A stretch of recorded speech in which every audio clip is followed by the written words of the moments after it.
Beautiful day, Bravehearts. I'm Dr. Sage Wolf, and I am out here in Ixtapa, Zihuatanejo, Mexico at the DoD 5-Star World Healing and Training Retreat.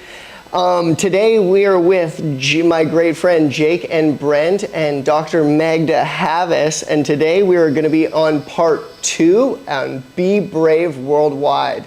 So this is going to be an 8-part series and how we're going over on frequency, on different types of frequency, on how there's positive and negative frequency, and that's going to be a big thing that we're talking about today, because we're constantly feeding our bodies with different types of negative frequency, from EMFs, from blue light, to what we're looking at, to what we're putting in our bodies. And so what kind of positive frequencies can we put out there, and what kind of positive frequencies can we acquire that can be sufficient to benefit my body in ways from either supplementation, from nutraceuticals, from either consuming possibly the Pure Wave honey, or having something like the actual Pure Wave magnet, and something that's going to change the frequency and how this truly matters.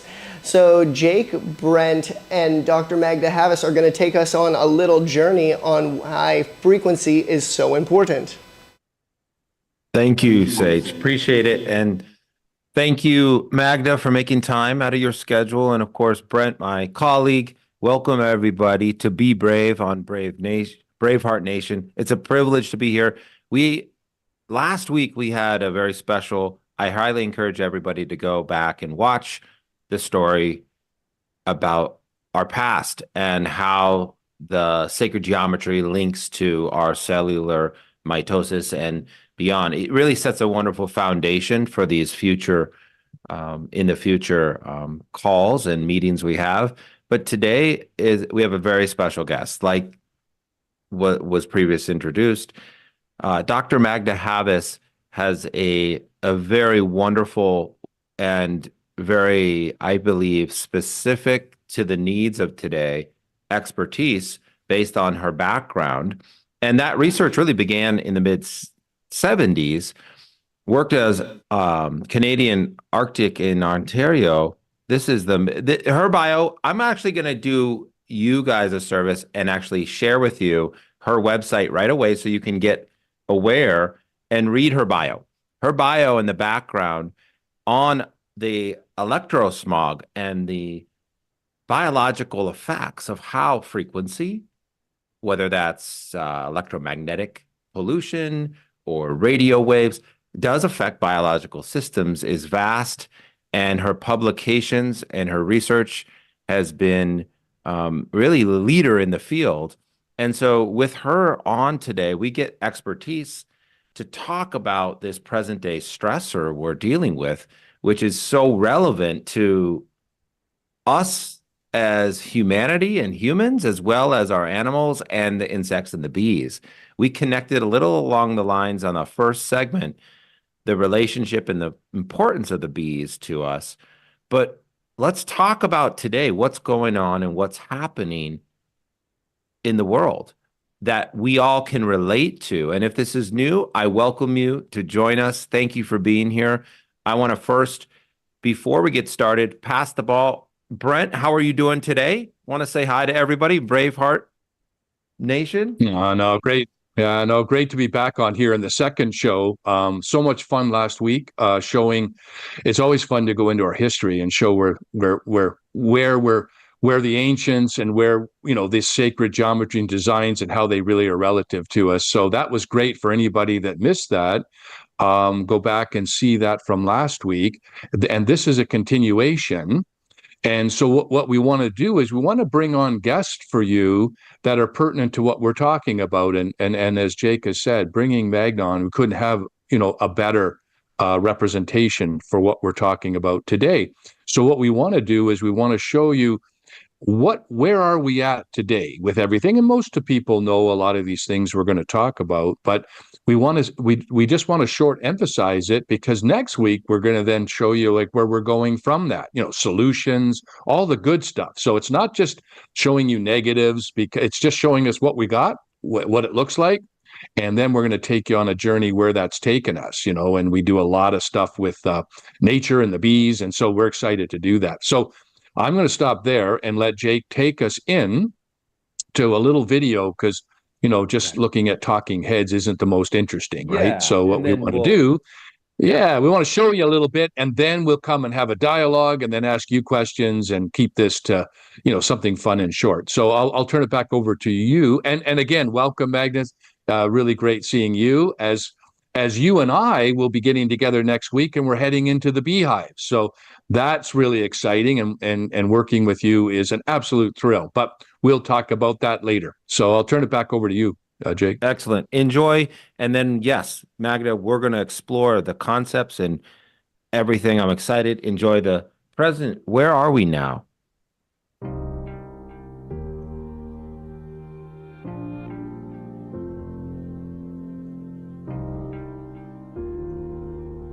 The sacred principles of the ancients have long been abandoned in the modern world. We have reached a point in time where mounting disconnection and distraction are negatively impacting our personal health environment, the physical, mental, and emotional aspects that make up our state of well-being. We've lost our natural connection to what we need to thrive. Physically, our health is poor due to poor lifestyle habits. We are too reliant on pharmaceuticals and are more concerned with covering up pain than fixing the root causes of pain. Global concern is mounting now that antibiotics are proving to be ineffective in treating infection, and the emergence of viruses and superbugs is greater than ever before.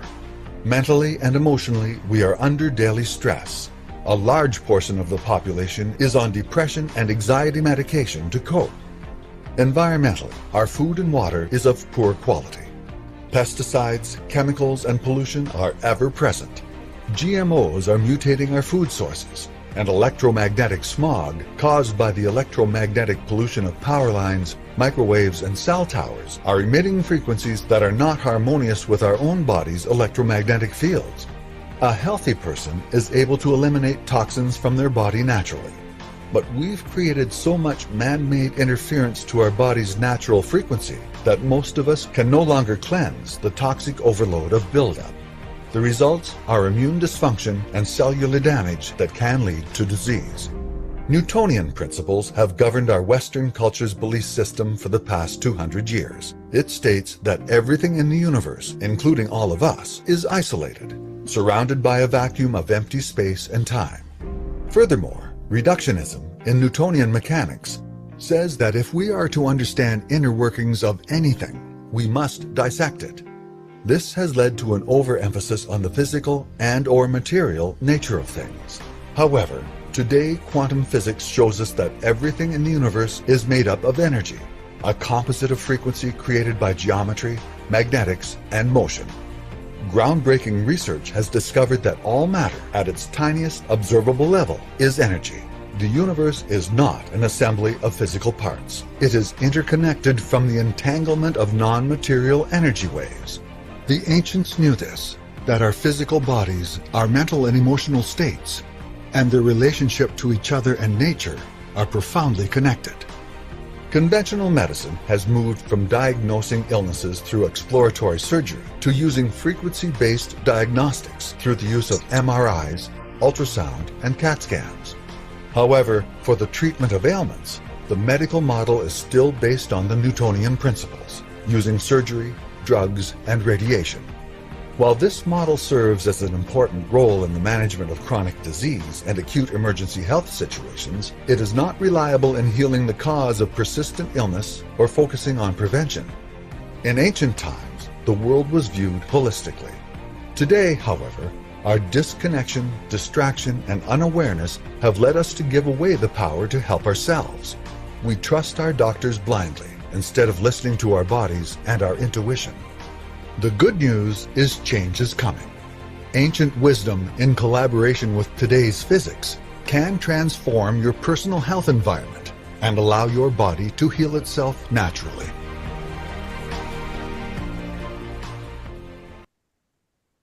So that context that video reminds us of, I believe all the listeners and the people watching this live or in the future, you identified with one or a few or many of those different points. But Magda, I want to pass the ball and thank you for being with us. And if you could just introduce yourself And talk about, I am curious to what led you into the world of research and understanding this unseen force, because then I want to talk about some of your other research that you've discovered and been able to bring forth into the world about frequency and its effects on biological systems, negative and positive, both, in the world. So thank you for being here. Please say hello to everybody, introduce yourself, and we'll carry on from there. Thanks, Jake and Brent. It's a real pleasure for me to be here with you. And I'm really looking forward to some of the research that we're doing together on the bees that I hope we'll be talking about later on. I'm an environmental toxicologist. I retired recently, so I'm now a professor emerita. I continue to do research and I continue to give talks. I just don't have to attend meetings at the university anymore, which is a real pleasure. The first 25 years of my life in academia, I studied chemical pollutants in the environment. And then 29 years ago, it'll be 30 years next year, I've been studying electromagnetic pollution in its various forms, from power line, magnetic fields to radio frequency and microwave radiation. So I've been interested in protecting Mother Nature, basically, and protecting human health. So I really care about the environment. And part of that comes from my childhood. When I was very young, up to the age of 5, I lived in an area that was right in the middle of a forest. And I spent most of my time in the forest with my dog. So I just developed an incredible appreciation and love of nature.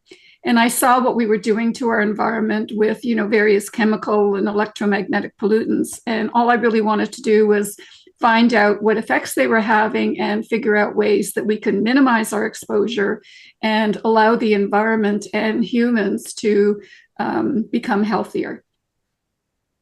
Wonderful. And what was some of your early studies? I remember having dinner with you, and you were talking about something that really stuck out to me was when, and I refer to this often when I think of our dialogue at that meeting, at that dinner, at that wonderful collaboration of minds. We had, our friend Bob Conley there. We had Brent, myself. Tell us about when you moved from the chemicals into the radiation or the electromagnetic stuff. Yeah, I remember you talking about the schools that were under those power lines, those being part of that research. Where was that in your journey? And can you just review that with us? Because that's something I know that connects the dots to many people out there when we are introducing these concepts to the world. And all of you listeners, when you start talking about how, maybe to your friends and family, not to hold the cell phone up to their head, and they shush you and they dismiss you. Well, everyone's aware of those power lines over schools and people hearing now it's just old wives' tales of the kids being sick. Oh, that's just shush. Can you talk about that research you did? That stuck with me because I think without hearing some of these stories and these real examples, sometimes we're not able to believe it ourselves. And I want our people to have that little background, if you don't mind. Is that appropriate? Is that relevant? Okay. That's great. Well, when I was doing acid rain research and metal pollution toxicity and looking at water quality, air quality, the effects on living organisms, aquatic, terrestrial, and the effects on humans from air pollution. And in the 1990s, we had the Clean Air Act that was signed by Brian Mulroney and Ronald Reagan.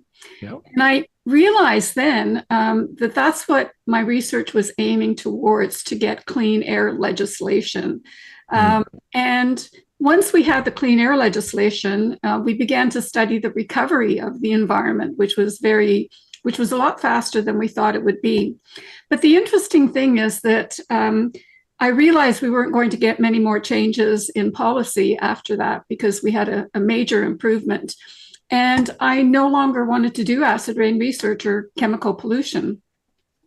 And I was trying to figure out what I was going to do next because I wasn't expecting us to be successful with the government changes, because these usually take, decades to accomplish. And we had accomplished it a lot faster than that. And so I was looking around for things that I could teach in one of my courses, which is called pollution ecology. And I'm the type of person, I'm very curious. I think as a scientist, you have this childlike curiosity and you just want to get answers to things. So I've maintained that childlike curiosity. And I had been reading about children who live near power lines, developing and dying from leukemia, particularly, but a few other types of tumors. And I was intrigued, and I thought this could be an addition to the course I was teaching, because we covered all sorts of other things from, climate change to, mercury, aluminum, asbestos, DDT, toxicity. And so I began to read the literature, and I found it very disconcerting in the sense that I felt there wasn't a clear consensus among the scientific community. And since that wasn't my background, I left it for a while. And then my husband at the time was visiting his brother in Wales, who's an engineer. And one night they were out walking the dog, and my brother-in-law pulled out a fluorescent tube from under his jacket late at night and held it up under a high voltage transmission line. And the tube lit up. And my husband, when he came home, told me all about this, and I got very excited. He knew I was interested in power lines and the biological effects they may have. And we were living on a farm at the time, and I drove down to the nearest transmission line, held up a fluorescent tube, and it lit up. And that reignited, and pun intended, reignited my interest in studying this. And it took me about 3 years to get a really good handle on the literature, because I didn't know if this was harmful or not. I really had a totally open mind. And after 3 years, I realized that not only was this harmful, but there were a lot of other sources of electromagnetic energy that were also harmful, that were receiving virtually no attention from the media at the time. And so I began this long search on what the effects were. And then I began to do research of my own to try to fill in some of the gaps. And so we were interested in kids in schools, exposed to Wi-Fi, for example. And I began to work with people who have developed something called electrohypersensitivity, which is an intolerance of this radiation. And they're very, very sensitive to this radiation and react to levels that are well below our federal guidelines. And so it began, my 29-year journey. And after I started studying the power line effects, the occupational effects, the effects of microwave and radio frequency radiation, I also became interested in something called dirty electricity and ground current pollution. Mm-hmm. So I had a very broad perspective on it. And we began to do research with people and with plants, and we've even done some research with bees that I can share with you in a few minutes. And it just completely turned my life around. I am now very passionate that we need to get this information out to the public. The government is not doing its job properly. Mainstream media is funded by the telecom industry to a large degree through advertisements. And so basically, we've got a David and Goliath story where there's a few medical doctors and scientists and activists that are trying to educate the globe about the harmful effects and try to come up with solutions for them. Well, and our audience, I won't speak for all the listeners out there, but you're aware of the bodies of influence that are in controlling the political legislation to the corporate interests, and everybody's in bed with each other. We understand that. I mean, that's something growing up with technology in the 90s. I was, 80s, 90s, it was in my childhood. There was no education about safety about this. I always looked at the FCC letters and I'm just, who writes the guidelines for the federal? Who does that? I'm sure they have some scientists, but we understand how that can be manipulated, like data, like we've seen recently in big pharma and medical. So, but who does write the guidelines there? Is it Well, is in it the United States, it's the Federal Communication Commission, the FCC. FCC, right? Canada, it's Health Canada, and they have what's called Safety Code 6, which are the guidelines for radio frequency radiation. But those guidelines basically prevent your body from being microwaved like in a microwave oven. So it prevents your body from heating up. But those guidelines don't protect you against any other health effects. Yeah. And, you know, this radiation is increasing the rate of cancers in both children and adults. It's causing reproductive problems in adults and in animals. And it's creating all sorts of neurological and hormonal symptoms that are resulting in chronic illness. And, you know, a lot of if you look at, you know, the popular drugs that doctors prescribe, they're sleeping pills because it interferes with sleep, painkillers because it causes pain. You know, there's mood disorders, so you've got anti-anxiety, antidepressant medications. So, and the list goes on and on and on. So we know this radiation is harmful. And if the government isn't willing to do anything about it and protect the population, then people have to take this into their own hands and do the best they can. Once you've become sensitive to this radiation, it's going to interfere with your ability to go to restaurants, to travel on airplanes, because virtually, you know, this is absolutely everywhere. And now that 5G is being rolled out in a lot of countries, including Canada, we've got to be even more vigilant because these antennas are coming very close to your homes, and they're going to affect a very large number of people. Yeah, you brought up something, a very important point is, you know, humans, all animals, all insects, any being on this planet has different thresholds of sensitivity too. And so be present, be aware, everyone, that, and don't discount a family member, a friend, or a colleague, or someone who may be going through something. And I do this too, even knowing, being brought up in this awareness little niche industry of frequency medicine. I still sometimes, because I'm strong or I'm healthy, will judge unconsciously people. And so just a little reminder, a little tip, you guys, to have patience, grace, compassion with people, because you never know how sensitive one person is to that 5G tower that they have to go to work with every day, or their phone, and they may not have the same not awareness that you do, education, but they may not also have the same resources to mitigate it and to do things. So just a little reminder, you brought something up that everyone is so unique, yet what through your research, and I just give you huge credit for, is your research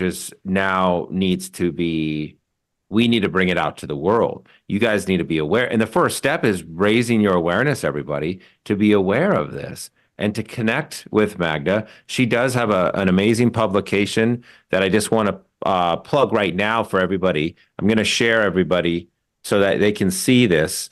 It's a book you can get on Amazon. It's $20 US, called Public Health SOS, The Shadow Side of the Wireless Revolution. Check that out. I'll put the link in the chat. And it's what we're talking about here. And you mentioned the bees. I know you're doing some research with us. Are you referring to some other research that you did with the frequencies? Do you want to chat about that right now? Yeah. Well, you know, obviously more and more people have recognized this now, but bees are incredibly important for, you know, pollinating crops, and they're absolutely essential. And I think it was Einstein who said, you know, once the bees go, we don't have a lot of time left to feed the global population. So of all the insects, bees are extremely important. And not only do they provide us with honey and all of that kind of stuff, but they do this pollination. And there were a few of my colleagues. I went to a conference and someone there presented a paper on bees. He was a beekeeper, and this was in Europe. And he had a few hives, and he exposed his hives to cell phone radiation. So he took a cell phone, put it near the hive, turned it on, and then watched what the bees were doing. And because he was a beekeeper, he understood bee behavior. And one of the things he noted when he put a microphone into the beehive, he found that they started making a special sound. It's called a piping. And that's what they do prior to leaving the hive. They're agitated, and they're trying to figure out what's causing the problem, and they eventually swarm and leave the hive. And I was really intrigued by what he was doing, and I wanted to repeat his study. So we set up a site on my husband's farm. He had beehives as well. And Bob Connolly came, and a number of other people came. And we took a baby monitor, a cell phone, and a Wi-Fi router, and put it near one of the hives. And put a microphone into the hive, and then basically listened to what they were doing and also watch their behavior. And we had other hives nearby that were shielded against the radiation with paint. And so, the levels within those hives were really, really low. And one of the interesting things that happened is there was a farm dog there, and we had a long extension cord going to an RV to keep the radiation connected to electricity. And the farm dog ran right by and unplugged everything. So, the radiation was turned off. But while the radiation was on, we were watching the bees, and they became incredibly docile, to the point where they were barely, fanning at the entrance of the hive. And we got really close to them. We were watching them. We were wondering if they were still alive, because they were just barely moving. So they were alive, but they seemed very docile and dormant. And then as soon as the radiation stopped, the bees started coming out of that hive like you wouldn't believe. They just started to swarm, and they became incredibly aggressive, to the point where we couldn't stay there anymore. They were stinging us. They were stinging the dog. I remember there were some swallows, flying around in the air, and the bees were going after the birds. So they became incredibly agitated. And I found this really fascinating, from being totally docile to being very aggressive. And we videotaped that. It's very, very powerful. So, and there's been more and more studies of other people have been doing to find out whether it interferes with their ability to navigate, which it does. And there were other studies that were done where they took beehives, put cell phones near some of them and not near others, and they put a little mark on the bee body to know which hive it was coming, back to. So, and they took the bees, quite a few meters away, and released them. And they found that the bees that were had the cell phones at the hives didn't return to the hive. So they realized there was something there, and very few of them returned. And at the end of the season, the amount of honey in those hives was way, way lower. And so when Brent, mentioned to me that he had these special magnets and a special, configuration, and they were benefiting the bees, I became very enthusiastic. And I was hoping that, that information was going to be published, because in some cases, just putting something in a newspaper doesn't convince a lot of people. And for 3 years, if I remember this correctly, Brent, for 3 years, the several beekeepers had hives with and without these special magnets. And after 3 years, the bees where the magnets were in the hives, those bees were doing really, really well. And last year I was fortunate enough to be out there for one of the opening for the season, for the spring. And I saw the hives that had the magnets and the hives that didn't. And there was a world of difference. There were a huge number of bees, so many that with the magnets, so many that they were about to swarm simply because they were crowded in the hive, and they had to add more boxes to the hives to give them more room. And in the hives that didn't have the bees, didn't have the Magnus, the bees weren't doing very well. Some of the hives were almost dead, and they looked really unhealthy. So even for someone who's not a bee expert, I'm not a bee expert, the difference was absolutely obvious. And so when Brent asked if I would be interested in doing the study with the bees, I just jumped at it because, if it's true and if it's consistent, then we've got a solution that could potentially protect these very important pollinators, and give farmers the type of pollination they require, and then at the same time produce some amazing honey. So I was very excited to be invited to participate, and I can hardly wait for next week when we open the hives again. This year. And we're collecting now real data, in a very formalized scientific manner. Yeah, no, it was really fun to do that. Just backtracking a little bit on what we're talking, because we've covered this to say, and Meg, you've uncovered a lot of the problems and that have been in there, and just we talked about the radiation or frequencies. But because I came out of a situation where I was dealing with algorithms, for moving money around, for lack of a better word, on debit and credit, that's what occurred to me way back in the 90s, is that if we develop frequencies and algorithms that do certain functions, like that did a certain function, was moving money around, just like cell phones do a certain function, they're for communication and so forth. It occurred to me that however bad or good that is for humans, that's what its function is. So I thought, just like always in life, there's a function, there's a thing that we put that the cells really like, that because if there's one it doesn't like, there's going to be one that it does. And that's what led me to this, where you were talking about Einstein geometry. He always said that if you understand geometry, you understand the universe, right? So basically I went in, and that's what got me into that sacred geometry, and then working with magnets to glue. All the magnets do is they glue the geometry. And so I thought, well, if we can affect the cells, like you were saying with the bees, they were affected in a certain way at a cellular level negatively. Well, why can't we do that positively? So, right, that's the way it works. So that's basically the principle in simplistic where we came from, and that Magda's helping us with now. And then it's just overseeing with the beekeepers, because they're the ones really to protect and save the bees. You got to get to the beekeepers. They control 96% of all bees, and so they need to be healthily looked at economically. And that's why when Magda and I are doing this, the beekeepers get these things for free, and we help them with their queens this year. We help because you're still going to get some dead hives, no matter what. There's complications.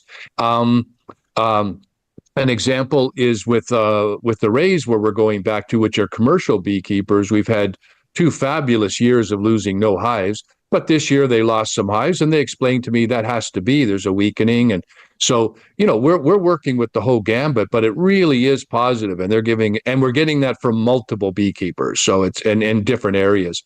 And then the honey comes out of there, which then contributes back to some of these issues we're talking about, health. And last week we talked about really just communicating with the cells, right? So without going further into it, what is so amazing with working with Magda is she's able to take data, identify it. We work through it. The beekeepers are getting economically helped now, which is really, really great, and they love that. And their honey, the honey productions. It seems that there's more honey per hive overall. Roughly 20% we're getting. So we're gonna identify that more.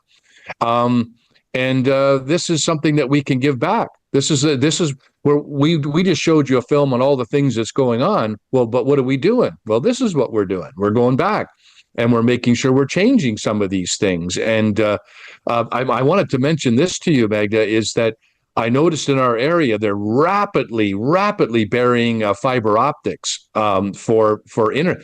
Well, originally the internet was supposed to be all fiber optics. That's what it was supposed to be. And what they did is they put the cells in. They were supposed to be temporary for to do it, and they just went, whoa, this is. But now they do know. Believe me, they know this is a problem. And what they're doing is they're putting fiber optics everywhere. So hopefully another solution is we're all going to be able to get fiber optics hardwired in, and we'll get rid of some of this 5G cell tower stuff, because they're doing it. It's not, I'm not talking something out of line here. They're doing it.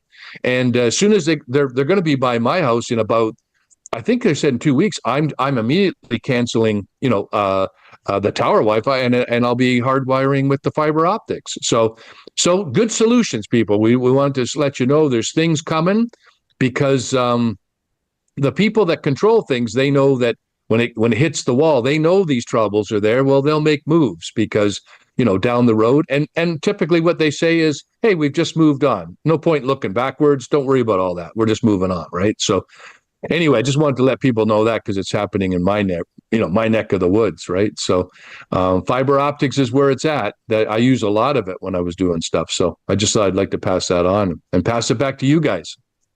Well, I have fiber optics coming right to my home, which I really and the fiber optics are actually faster than wireless. They are, yeah. It can't be intercepted as much as wireless, so you get the benefits. It's a better technology. Oh, for sure. There are storms. Fiber optics isn't going to be affected, but an antenna could be.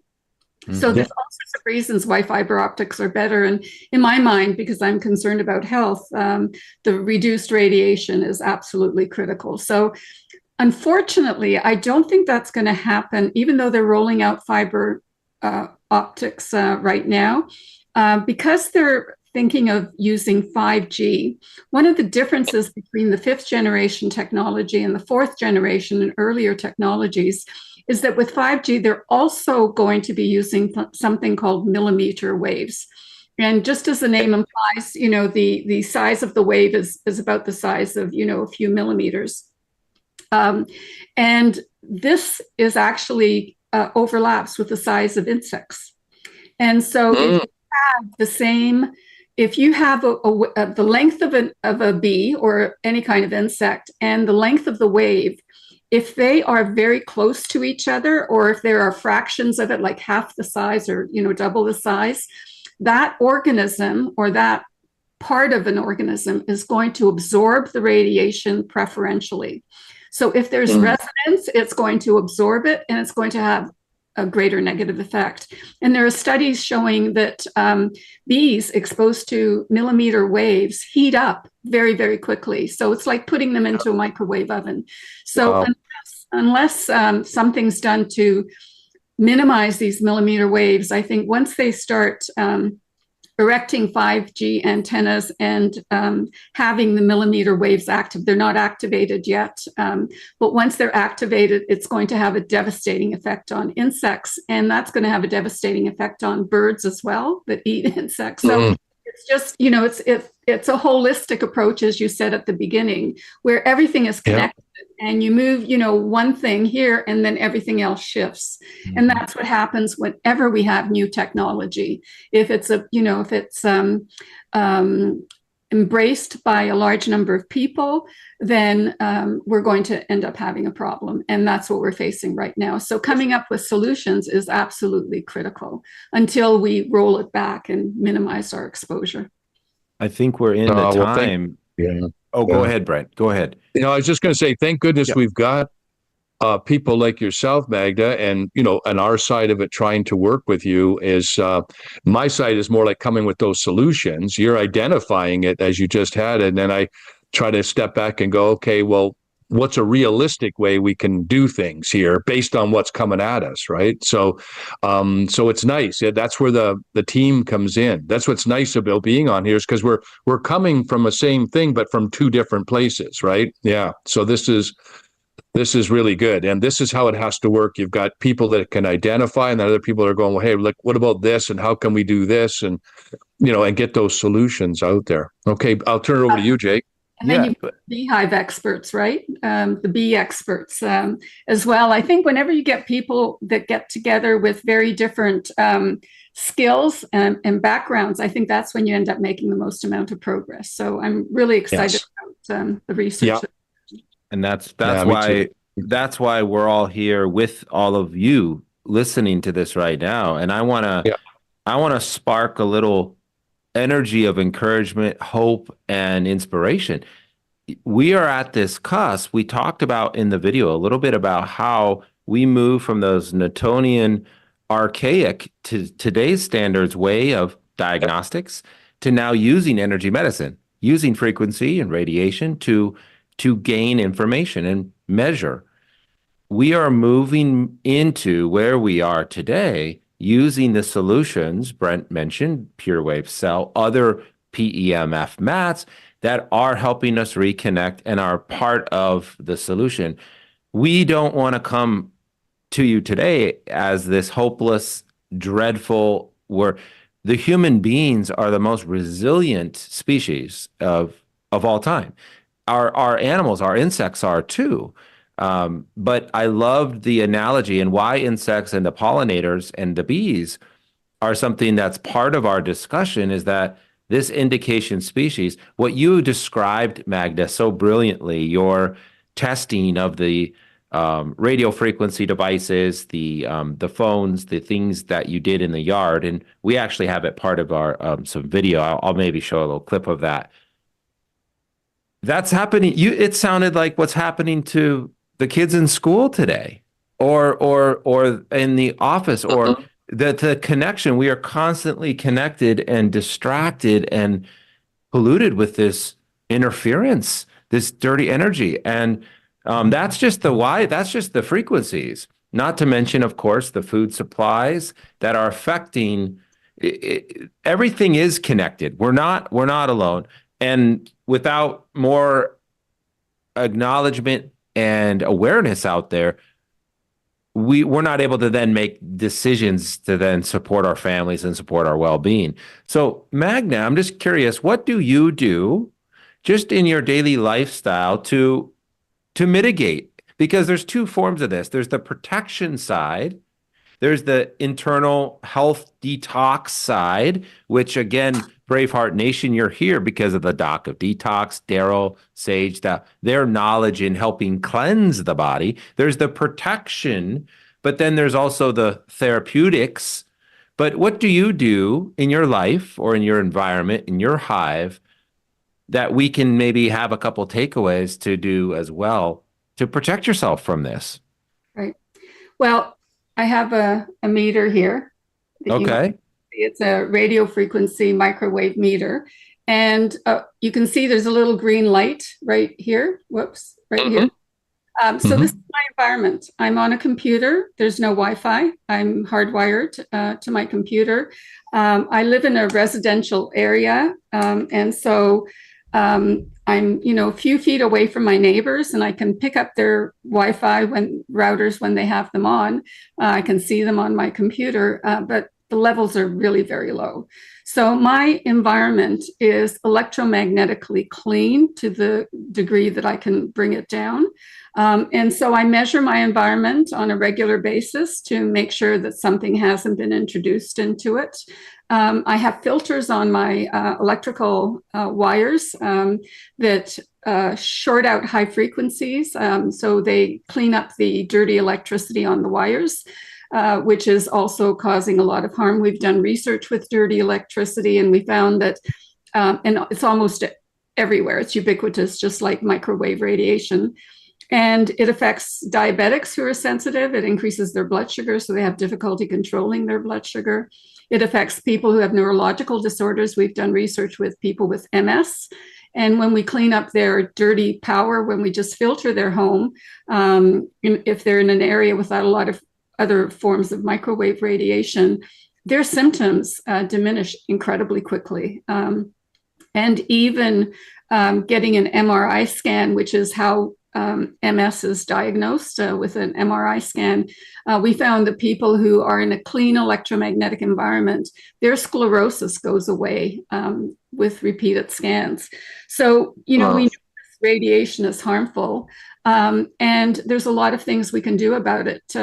Some people turn off the electricity to their bedroom. Your bedroom is the most important environment because that's when your body's rejuvenating and healing itself.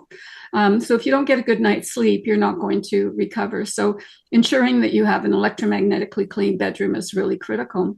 Now, if you happen to live in a multi-unit dwelling, like a condominium, an apartment, or row housing where you're very, very close to your neighbors, then their exposure may affect you negatively. Or if there's a cell tower outside your, window, that sort of thing. But there are so many things today that you can buy that will shield that radiation. You can put film on your windows. Triple E glass, which is a high energy efficient glass, will also minimize exposure. There's curtains you can put up that are translucent, that will that have metal fiber in them that will reflect the radiation. There's paint. So there's a lot of things that entrepreneurs are coming up with to minimize exposure because it's becoming such a serious problem. And so my home is electromagnetically clean, and I can't tell when I'm exposed, but I do work with people who, as soon as someone's cell phone, someone comes in with an active cell phone, they start getting a headache, and they can't stay in that kind of environment. So, once you've become that sensitized, then you have to avoid it because you're sick all the time if you don't. Yeah. I had a smart meter put on by Michigan. This is almost 6, 7 years ago. They passed policy where they didn't have to, they didn't even send letters. It was the Michigan Electric Company that pretty much has a monopoly, was replacing these. And I recall coming home one day and it's replaced, and it was right around when my youngest was born, 2018. And for the next few months, I was trying to find out who to contact. I contacted the company. They kind of passed me around. I finally got a hold and was able to have them come reinstall the analog meter, but they had to bill me for it because they have to send somebody out. But it was worth it because during that short period, we have by where the meter is, there's a outside structure. It's almost like a carport there. Mm-hmm. And there we had these carpenter bees going to town, and they were dying. They were dying all around this meter just every day. And that just reinforced it. It was also by my son's room, who was a newborn. So I told him, this thing's coming off whether one way or another. What can we do? Finally, they allowed me to. So my moral of the story is, don't give up. Don't go and contact the companies, contact the local governing bodies. If you have something that you need changed, sometimes you do have to go through hoops to protect yourself. And it wasn't that painful. I think I pay an extra $10 or $15. Someone has to come out and check it a month. Is it worth it? Absolutely. But they want to be able to, now I also see their side of the coin. They want to digitally be able to read and not have to pay for a human to go out there. Yet this is the price we're starting to pay for convenience and connectivity. We're connected now thanks to technology. So we're not saying to remove it entirely unless if you have it removed entirely, you're probably not even listening to us now. So the fact that you're here now, we have to have a positive new relationship with frequency and this energy that's all around us. Magda, thank you for sharing all those things. My goodness, that's a whole nother segment on setting up a clean home. I mean, my goodness, that's a master class. Sign me up for that. And there's other great resources. I know some people who did research for us up there in your area, Safe Living, right? I believe it was with Rob. Yep. Great resource for getting all those shades and paints and things like that. He was really, really a wonderful. Do you know who I'm talking about, Magda? Rob Metzinger with Safe Technologies. Yeah, their website's www.slt.co, not .com, .co. Yeah, CO. I remember Rob. I back to long before I met Magda, but back in 2013, 2014, Jake, when I was building the geodesic sphere, doing that testing, Rob was involved in that. Rob was Yes, no, I doing the remember. screening. I've been dealing with him for a long time, and he went all through the Pure Wave cell with me and the Chrysalis, energizer. So we have a long history of, like, before we were really getting into with bees in 15, we were doing all this testing, and it was really great. So some of this that he incorporated with the Pure Wave cell is some of the things that can help on food and health and building up. Once you block out things, as Magda and Jake were just talking about, then there's building yourself up. Some people put it under their pillow, they use it on their body. If you go to Braveheart Nation, they have it all there. There's information on some of these solutions, so you go there. And the honey is second to none. We get such positive feedback on that, where it comes from, but what it does for people. I mean, honey's really good for you anyway, but this is energized honey. So things like that at Braveheart Nation, they have where you can go and get more information. And that's the stuff that, you can use for yourself daily while you're doing these other things, right? So, You know what Lisa So we're told me excited the other for that. day, Brent? That if the small magnets that are in small devices, the circular ones, I don't know, but they're really no, top Jake, the battery, not batteries. Little batteries. I'm sorry, batteries. Yeah, the batteries Yeah. that are in The children's little round toys. ones. Yeah. So when children eat those, or they will, the acid it's deadly. It'll burn through their stomach. It's poison. It's you know what the solution is? You know what they do? Honey.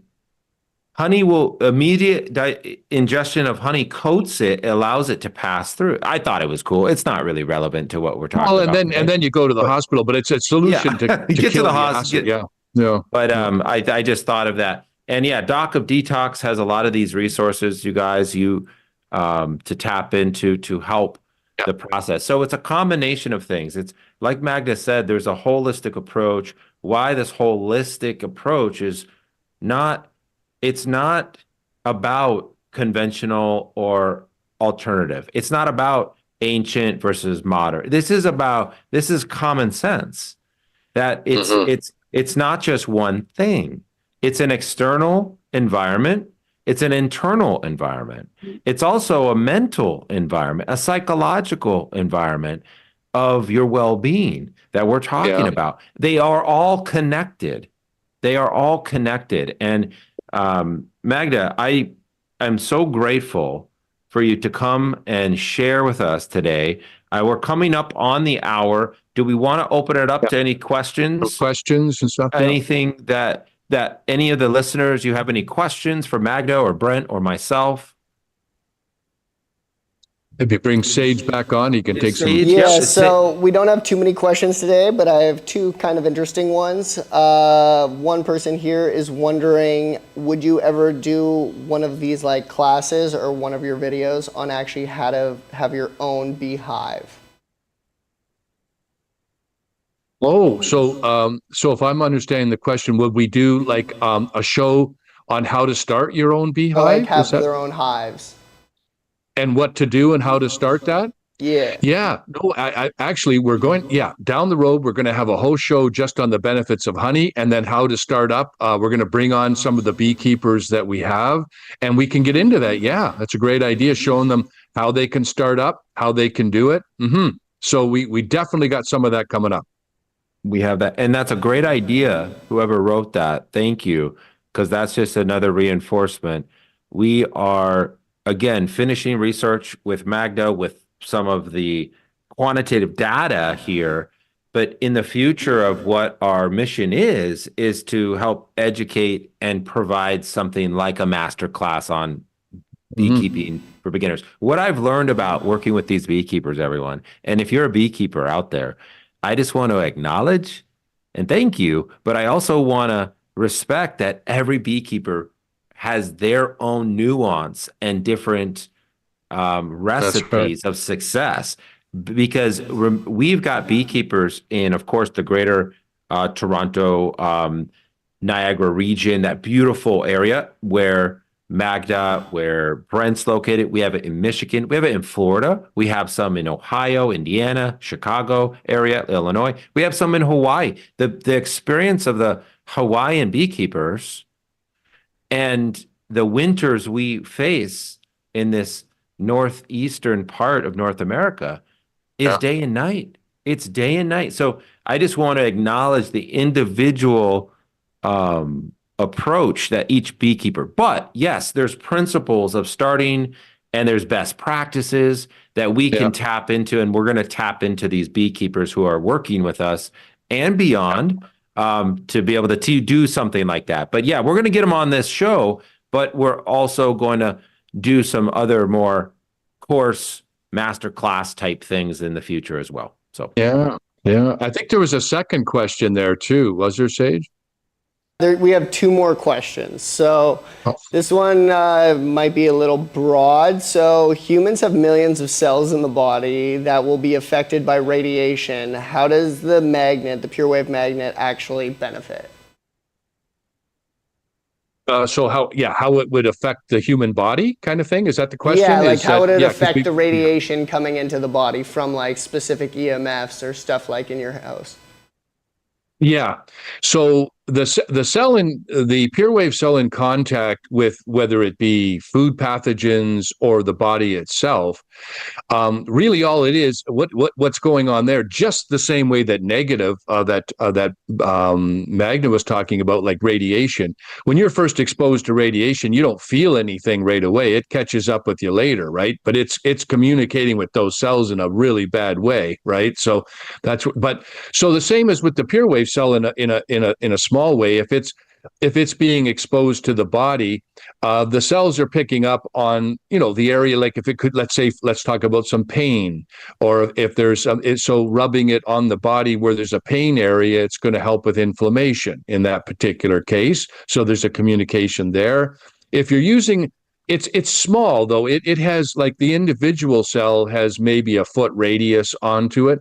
But when you start getting into multiple or bigger exposures to it, or like we have with the Chrysalis Energizer, the cells are exposed over a longer period of time. It builds their immune system because it's like a language they understand. It's a food for them, right? Because it's the same as the negatively hurt cells. Positively, they pick up on that frequency. It's a good frequency for them. But to say how one cell affects the body, just in minor ways, depending on which way you're using it, in localized area, or some people sleep with it under their pillow.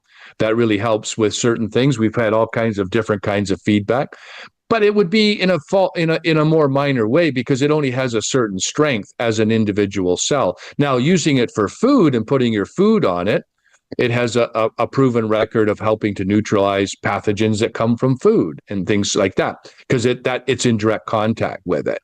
But the more cells that we're actually doing some more work down the road through Bob Conley is using more multiple cells and using it in conjunction with PEMF mats, and it seems to be where it really helps to magnify or speed up some of the healing and so forth. But we're just getting into some of those things. But to answer that question, what it can do to the human body is only in certain areas with one cell, because it's minimum exposure there, right? But the frequency is really good for the cells, right? Yeah, go Oh, ahead, sorry. Magda. I want to help answer that too in a kind of a very simple way. Go ahead, Magda. I can hold. I do research with pulsed electromagnetic field therapy as well, and with light therapy, the beneficial effects to humans. And we've also done some tests with the pure wave cell and putting food on it, and it lasts longer. We've also taken Petri plates where we put a Petri plate onto the magnet, the pure wave magnet, and then we open it up and collect either air samples or something on my keyboard or something like that. And if you compare it to a Petri plate that hasn't been exposed to the magnet, we find that the pathogens grow much more quickly. If the pure wave is exposed to the Petri plate, then the microbes grow much more slowly. So with pulsed electromagnetic field therapy, one of the mechanisms I think that's happening there is that every cell in your body is a miniature battery. It's a powerhouse of energy with your mitochondria. And I think what is happening is that when you have a very strong magnetic field, and then you move, you have a moving electric field. So you move across that field. So you've got this powerful magnet, a series of magnets. And when a bee crawls over that, what is happening is it's creating a current inside the bee body. And I think what's happening is that it's charging up like a battery all of the cells. And that's how the immune system is benefiting. So each cell has much more energy, so it can do the work it's supposed to do. And whatever, chemical toxins are in the environment, or, viruses or any kind of, other kind of pathogens are there, it can strengthen that bee body so that it can actually fight some of these other sources that are interfering with its survival as well. Well, no, well said, Magda. And so this is another way that I'm able to explain it. And it's a really good question. And what Magda just expressed in terms of when the environment, and it's based on the belief and principle, and not just belief, but the factual fact that when the body has the clarity and the room and the space in a non-toxic environment, the body, the bee or the human cell of the body or of the human or the bee is able to do what it was designed to do from the innate intelligence. It's designed to regenerate and to heal and raise and live its full potential and vibrate at its full vibration. So what's happening to the bees is it's not so much the cell is doing anything to the bee, it's that in the environment, those varroa mites, the parasites, the pathogens that are attaching to the bee, for which why? So let's ask, why are they attaching to the bee? Well, if we go back in this show, when Magda was talking about what just some of those low magnetic and dirty smog frequency devices were doing, they were disrupting that, they were interfering with the cells of that bee, of the bees in their immune system. They were weak, they were vulnerable. When you create and add something that supports the environment for which those the bee is actually vibrating at a higher frequency, not allowing the parasite, the varroa mite, for example, to attach. Same thing with the body. When you give the cell a break, when you do a healthy detox, you eat clean food, you're giving the environment the ability to do what it was designed to do. That's how the cell plays a role. And that's how I think of the cell, and we're seeing it doing. And it's not just thinking, from the research of the food preservation to the pathogen in the petri dish, that's what it's doing. It's not allowing the pollutants, the dirty energy of the environment to be in the environment. And so to me, it's almost a cleansing purification system for which enables that living body, that biological system to thrive. Hope that helps. That's kind of my way to explain it, but it's true. And then when you move it, it's actually like a pulsating electromagnetic frequency. And I know Bob has done some research where he's measured Hertz frequencies when you rotate it on the body. I should go get a cell right now. I actually have a coaster that represents the cell. I mean, this is just a mini coaster I have.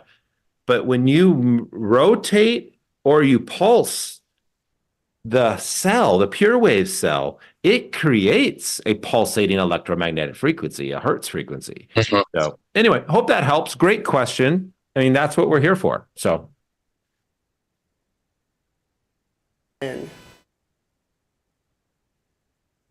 So this question is like a 2-in-1. So I have beekeepers who are interested. How do we get them in touch with you and learning what you guys do? And then how does the electric baseboard heat impact humans? That's the kind of heat I have. I can mention, talk about the second part of that question.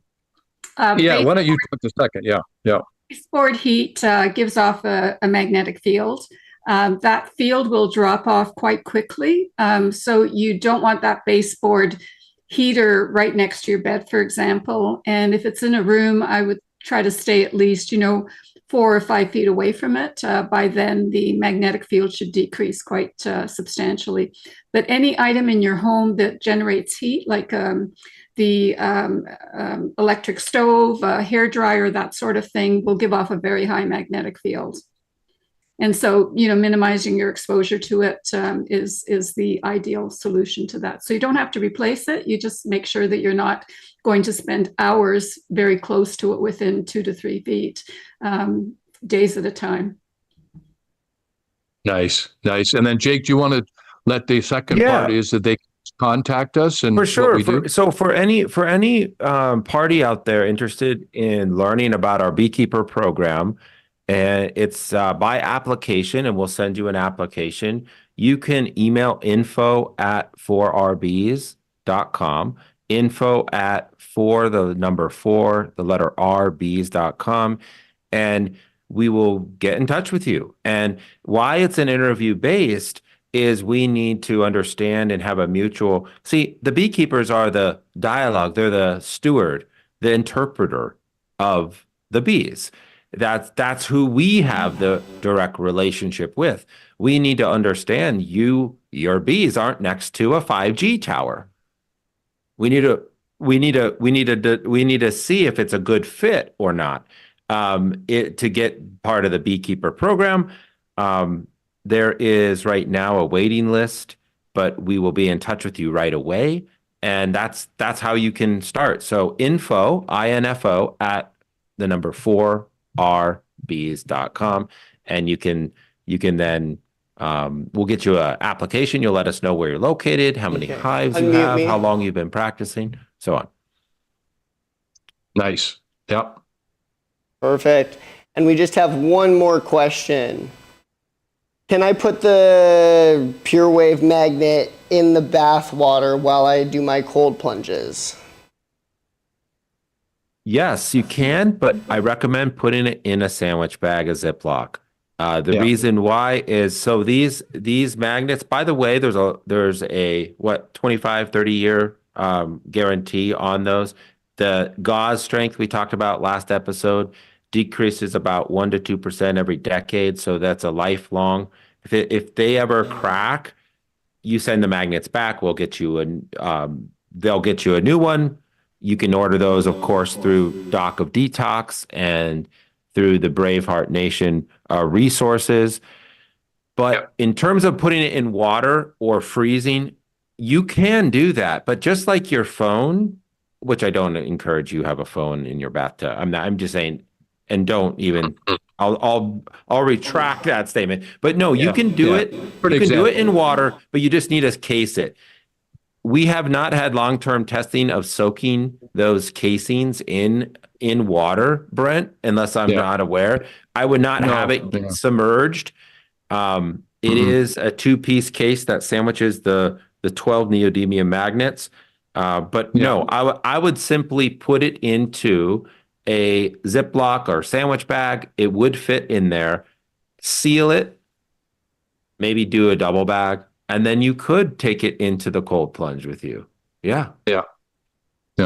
And then, and so on that note, that's correct. But to wash it, like if you have it and, you want to wash the cell with a rag, that's fine. Like it's totally fine for cleaning it and so forth. But yeah, submerging it, you've got to seal it so that water doesn't seep in there and separate it, stuff like that. So Yeah. And it's fine if Yep. it rains. There's not a problem there either. Yeah. Anything else, Sage? Wonderful. No, that's it for now, guys. Okay. Well, Excellent. listen, so nice speaking with everyone out there. I mean, we love your audience and all the things that you do there at Braveheart Nation. I mean, you've got an incredible organization, right, that we're proud to be part of. Well, we really appreciate you guys hopping on. Thank you so much, Dr. Magda Havas, for your time. Thank you, Brent. Thank you, Jake. We really appreciate it getting this information out there. I think it's lovely for people to understand how frequency truly does matter, and it affects our world. And so it's just it's a step in the right direction. So sign Thank it you, off, Sage. Jake, for next week, and we'll see them. And everybody be brave and be amazing. Excellent. Thank you. Be a brave. Keep sharing this information and take Yeah. this and grow from it and share it and become fearless out there, you guys. There's a lot of positive hope with all these technologies and knowledge. First step in making any shift and change is bringing this into your awareness and your consciousness, which hopefully we added to and added some value today. Magda, any last words you'd like to say before we go? Thank you, dear, for being here. Well, I'm really excited about finding out what the results are going to be next week. So I'm looking forward to that. I'm actually hoping that this research on bees will alert the public about the harmful effects of, the nasty things we have in our environment, so that, and pressure the government to actually clean it up so that the rest of us can stay healthy as well. Yeah. Well, Yeah, thank well said. you Well for that work, because that's we need to, in order to make a global difference, really start doing it and doing it in the language for which science needs and reads and writes and dialogues. And that's where, like you said, these different players, these different unique strengths on a team. It does take a team. It does take a family to move and to make change. So thank you all. We'll see you next week. Thank you, everybody. On Be See Brave. you soon. See you soon, Magda. See you next week there, Jake. Okay. Okay. Bye. Sounds good. Thanks, everyone. Have a wonderful day. Bye-bye. All right, Bravehearts, thank you so much for joining this series. This is part 2 out of 8 parts. Dr. Wolf right now is in Kelowna, British Columbia. He is going to be doing a lecture, and that is going to be on April the 25th. It is a meet and greet starting at 6 p.m. The lecture starts at 7 p.m. and that'll go to 10 p.m. And that'll be on reversing the irreversible. No more drugs, no more canes, no more surgeries, no more wheelchairs. Take your power back. So I'm out here right now at DoD 5-Star World Healing and Training Retreat. We do trainings on people all around the world, practitioners, the general public. If you're learning to get trained on what a perfect day lifestyle should be, on Wolf Non-Surgical, how to get rid of those ailments, or you're wanting to increase your ability of being an amazing practitioner already, come check us out. If you cannot come to us, I will come to you worldwide. So myself, Dr. Sage Wolf, I can come to your clinic, your place of work, your home, in the comfortability of wherever you are, for your family, your friends, yourself, and I will teach you Wolf Non-Surgical and a perfect day lifestyle in the comfortability of wherever you are at the time. I hope you're all having an amazing day, afternoon, evening, wherever you are in the world. Much love, Bravehearts. Be brave. We'll catch you in the next one.